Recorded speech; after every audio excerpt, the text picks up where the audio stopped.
Este video está basado en testimonios públicos y declaraciones que varias actrices del doblaje hicieron con el paso de los años. Se habla de hechos graves. No es un juicio. Es una reconstrucción narrativa de lo que se contó dentro del medio.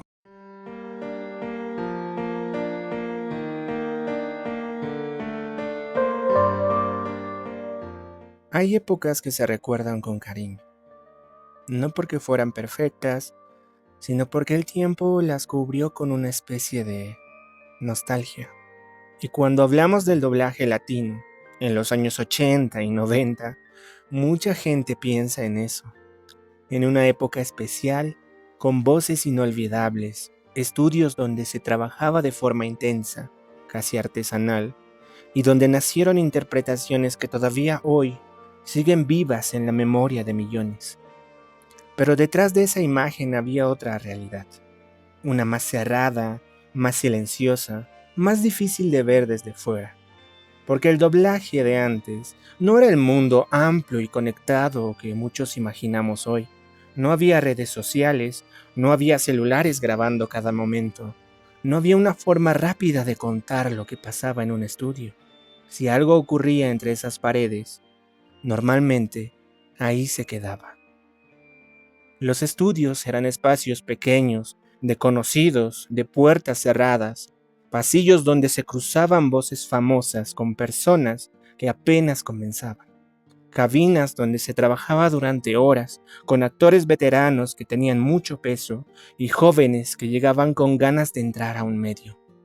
Era un ambiente donde una oportunidad podía cambiarte el rumbo, y también donde una persona con poder podía hacer mucho daño si se lo proponía. Por eso, cuando años después empezaron a salir testimonios de varias actrices hablando de un mismo hombre, de un mismo ambiente, algo quedó muy claro. No es una historia aislada, es una herida que llevó demasiado tiempo en sanar. Aquí no vamos a hablar de su carrera como actor, no es el punto del video. No estamos haciendo un homenaje, ni una biografía profesional, ni un recorrido por sus trabajos. Lo que importa aquí es otra cosa. Alejandro Wirth no entra en esta historia como un nombre más del doblaje. Entra como una presencia que durante años se movió por ese medio con una seguridad cada vez más difícil de justificar.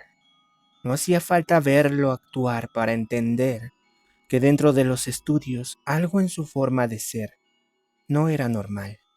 No caminaba como un compañero cualquiera, caminaba como alguien que conocía demasiado bien el terreno, como un cazador esperando a su presa. Esperaba un poco, insistía otro poco más, hasta que el límite dejaba de parecer una frontera y se volvía apenas una sugerencia.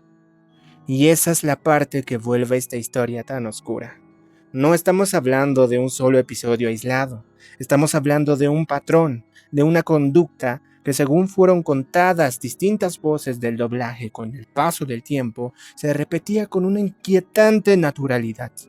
Besos, abrazos, caricias o toques indebidos, propuestas subidas de tono, conductas que se iban acumulando hasta dejar una sensación muy clara. Este hombre no parecía estar improvisando. Parecía saber perfectamente hasta dónde podía llegar sin que lo sacaran del medio. Era un mundo pequeño, cerrado, muy de conocidos, donde una persona con influencia podía convertirse en una puerta o en un muro. Si te llamaban, trabajabas. Si no, te quedabas fuera. Si alguien decidía que ya no eras conveniente, pues te borraban.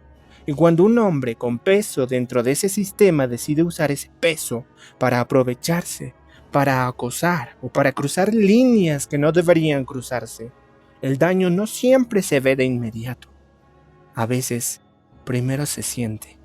Por eso, la voz de Akane no aparece como el inicio de esta historia, sino como el momento en que ya no se pudo seguir ocultando, cuando ella, junto con Ariadna y Cristina Rubiales, decidieron ir a la anda y encarar el problema. No estaban inventando o exagerando una historia. Nadie da ese paso porque sí. El ambiente ya se volvió demasiado pesado, la incomodidad ya dejó de ser una molestia y empezó a parecer una amenaza real. Lo que ella nos contó no tiene nada de ligero. Había intentado besarla múltiples veces antes, pero no fue hasta que estuvo con la influencia del alcohol que pudo forzarla a hacerlo. No hace falta dar más detalles. Un acto así ya carga su propio nivel de violencia. Fue un cruce directo del límite. Y cuando ese gesto aparece junto a un patrón de insistencia, de presión y de abuso, la imagen que empieza a formarse es la de un hombre que ya había probado la resistencia de otras personas antes. Un hombre que, según los relatos, no parecía detenerse porque alguien se incomodara. Parecía detenerse solo cuando alguien lo frenaba de verdad. Con Ariadna el cuadro se vuelve todavía más claro, porque no se trataba de un comentario suelto.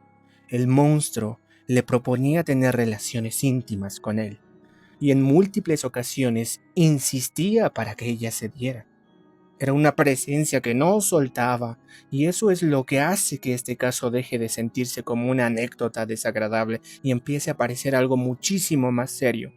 Alguien que insiste, tantea, vuelve e insiste una vez más. En un pequeño medio donde la reputación y el trabajo dependen de relaciones muy cerradas, esa clase de conducta se ve como una forma de operar.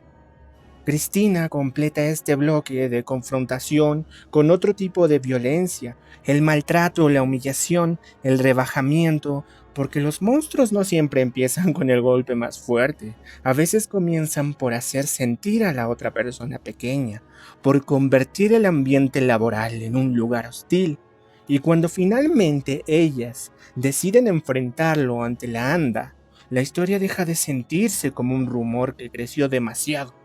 Se siente como una fuga en una pared que ya estaba agrietada hace tiempo. Lo corrieron, claro, sí, pero lo importante no es solo que lo corrieran. Lo importante es todo lo que tuvo que acumularse para llegar a ese punto y todo lo que siguió después, como si aquello no hubiera sido suficiente. Porque ahí está el verdadero centro de esta historia, la impunidad. La sensación de que Alejandro no actuaba como alguien que temía consecuencias, sino como alguien que ya se había acostumbrado a moverse dentro de un sistema que toleraba demasiado. Los testimonios dejan ver una misma idea una y otra vez. Esto se sabía lo suficiente como para que el ambiente entero se contaminara con ello, pero no lo suficiente como para que la respuesta fuera inmediata. Y esa diferencia lo cambia todo, porque una cosa es que un hombre haga algo grave y desaparezca, otra muy distinta es que siga moviéndose por el mismo medio con la calma de quien durante demasiado tiempo sintió que todavía podía seguir empujando un poco más. La voz de Bart Simpson aparece aquí como una pieza todavía más dura, porque su testimonio no solo confirma que lo que se decía ya era conocido, confirma que el entorno había aprendido a convivir con esto, que se sabía en la empresa, sabía en el medio, y que aún así siguió trabajando. Y eso no es un detalle menor. Esto habla de un sistema que prefirió aguantar, mirar al costado, seguir grabando, seguir llamando a cabina, seguir saludando como si nada, mientras el mismo hombre seguía moviéndose por esos espacios.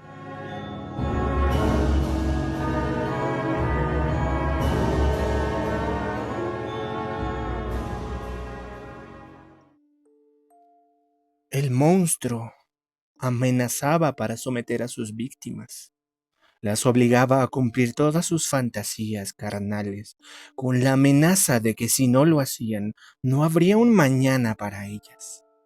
Ya no estamos hablando solo de acoso, abuso de poder o presión laboral. Estamos ante una violencia mucho más brutal. Y lo peor no es eso. Otra vez la misma sombra aparece en el fondo del relato. Se comentó, se habló con los jefes, y él siguió ahí, siguió dirigiendo, siguió prestando voz a sus personajes, siguió funcionando como si el entorno lo hubiera aceptado.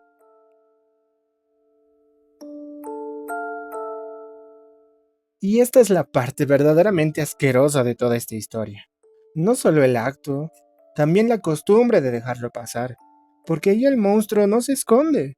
Se mueve a plena vista, aprende a parecer normal, aprende a usar la rutina como escudo, y cuando una persona así logra sostenerse tanto tiempo, la pregunta ya no es solamente qué hizo.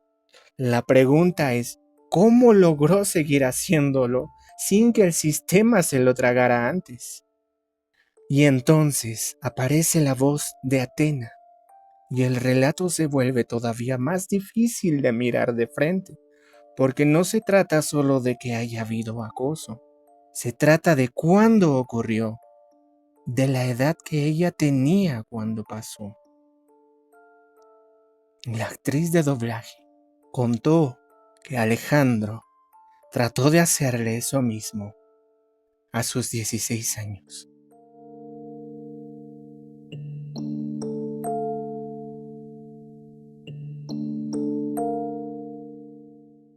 Cuando mencionamos a este monstruo, ya no piensas en un hombre abusando de su posición, estás pensando en un hombre que, según lo relatado, se acercaba a personas jóvenes, muy expuestas y vulnerables, donde él tenía peso enorme. La actriz tuvo que hablar con conocidos del doblaje como Fernando Álvarez y Giacardi para que éste la dejara en paz. Llegó el punto donde se tuvo que intervenir para intentar ponerle freno a lo que ya se había vuelto intolerable. Hubo hombres y mujeres dentro del medio que probablemente vieron, supieron o intuyeron más de lo que dijeron en voz alta. Hubo silencio, miedo, y por eso, cuando se mira todo en conjunto, Alejandro no se siente como un simple nombre polémico del doblaje. Se siente como la figura de alguien que durante años hizo lo que quiso con la seguridad de quien ya había entendido que podía llegar más lejos de lo que cualquiera debería permitir.